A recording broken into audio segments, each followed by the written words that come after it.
Quando é que pode nomear para cargo em comissão? Quando é que é um abuso? Quando é que, na verdade, falta de proporcionalidade, razoabilidade? Isso aqui só tem cargo em comissão nessa carreira, não tem nenhum cargo efetivo. Bom, foi isso que o Supremo respondeu na ADI 6888, uma ADI muito importante que foi no estado de Goiás, mas que ela pode ser replicada para todos os modelos e todos os entes na minha concepção. É isso que eu vou te explicar aqui hoje. Eu me chamo Felipe Duque, sou professor aqui do Estratégia de Carreira Jurídica. É uma grande satisfação estar aqui com você. Eu trabalho como procuradora fazenda nacional, mas aqui estou comentando várias matérias do direito, né? E como é que isso aqui pode ser aplicado na tua prova, um julgado recente do Supremo. Mas antes eu preciso que você se inscreva aqui no canal de verdade, né? Que você comente se está gostando desse projeto e também verdadeiramente que você entenda. Então eu te convido aqui a refletir sobre esse caso comigo. Olha, nessa decisão, o Supremo ele analisou a criação de 96 cargos em comissão no Tribunal de Justiça de Goiás. E foi uma decisão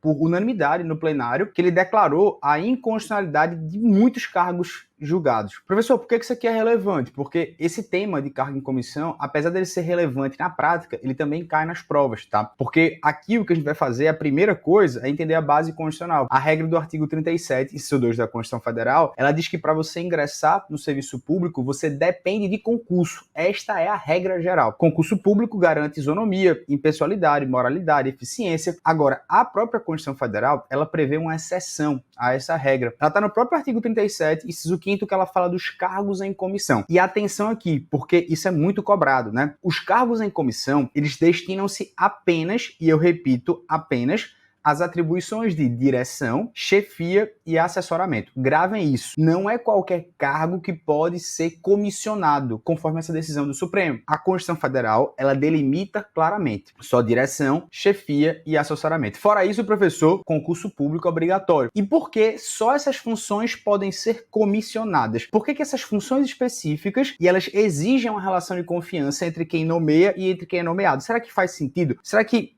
o que foi que o Supremo decidiu? E eu já vou direto ao ponto nesse tema 1040. Quais são os 4 requisitos que você precisa decorar ou entender? Essa parte que mais vai cair em provas, tá? Isso foi consolidado no tema 1010 de repercussão geral. Anota aí 4 requisitos cumulativos para se criar um cargo em comissão. Se faltar qualquer um desses, podemos dizer que o cargo ele é inconstitucional. Primeiro requisito, o cargo ele deve se destinar ao exercício de função de direção, chefia ou assessoramento.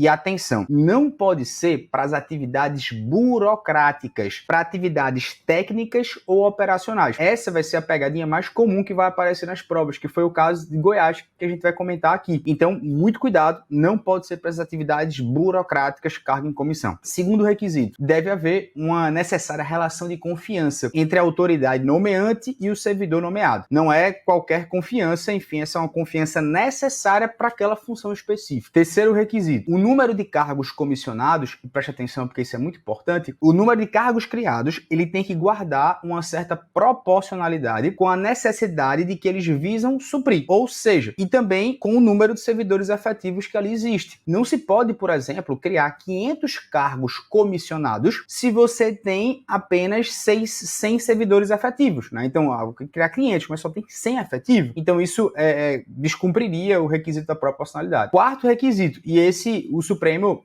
de maneira geral, também foi muito enfático. As atribuições dos cargos, elas devem estar descritas de forma clara e de forma objetiva na própria lei que vai instituir. Nada de uma descrição genérica, por exemplo, e outras atividades que podem ser atribuídas. Tem que ser muito claro o que é que esse cargo faz. Professor, agora para eu entender, vamos para o caso concreto, o que é que havia de errado em Goiás. O Estado, né, ele criou 96 cargos de assistente de secretaria no TJ Goiás. E o que é que esses cargos faziam? Olha só as atribuições que estavam no decreto judiciário lá, né? Ele dizia, você vai assessorar o chefe na preparação, proporcionar apoio operacional, digitar pareceres, e dizia mais ou menos isso aqui, e executar outras atividades que lhe forem acometidas pela autoridade superior. Qual foi o problema, né? Perceba o primeiro requisito violado. Essas atividades, elas são claramente, segundo o Supremo, atividades técnicas, operacionais e burocráticas. Digitar um documento é uma atividade operacional.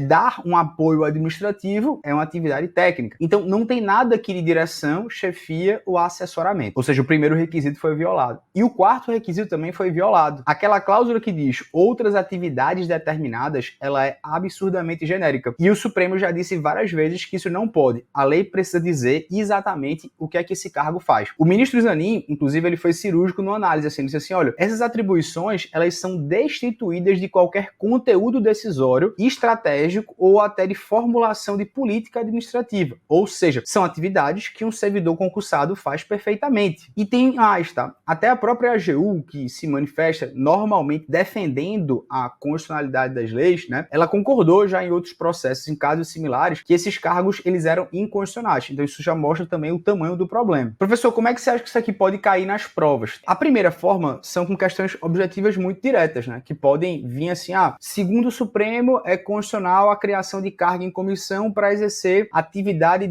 burocrática, né? Isso aqui tá errado, né? Porque a gente acaba de ver que isso viola aqui as teses do Supremo Tribunal Federal. E outra questão que eu acho que pode ser não de maneira tão objetiva, mas talvez em prova discursiva, prova oral e na prática também, é essa questão do critério de proporcionalidade, né? A gente tem uma relação entre cargo comissionado e cargo efetivo. Ou seja, qual é o número de servidores efetivos nesse órgão e qual é o número de servidores comissionados. Então, isso é um requisito também muito importante para que seja coibido, de certo modo, casos abusivos por qualquer tipo de órgão público. Além de que, essa questão da atribuição do cargo, né? O que é que no cargo é atribuição de fato, sem ser atribuição meramente genérica, confusa e que você não consegue saber de fato o que é que aquele cargo faz. Então, em resumo, saibam bem os 4 requisitos do tema 1010. Isso com certeza é tema de prova. Saiba diferenciar o que é cargo de direção, chefia, assessoramento, isso pode ser comissionado, de atividades técnicas, operacionais e burocráticos, porque isso deve se dar a cargos efetivos. E, claro, o Supremo analisa caso a caso, né? Não é só porque você está escrito que o nome do cargo é de assessor que ele é constitucional, e o tribunal, ele olha as atribuições concretas. Se você gostou desse vídeo, comenta aqui embaixo, é bem direto, um caso,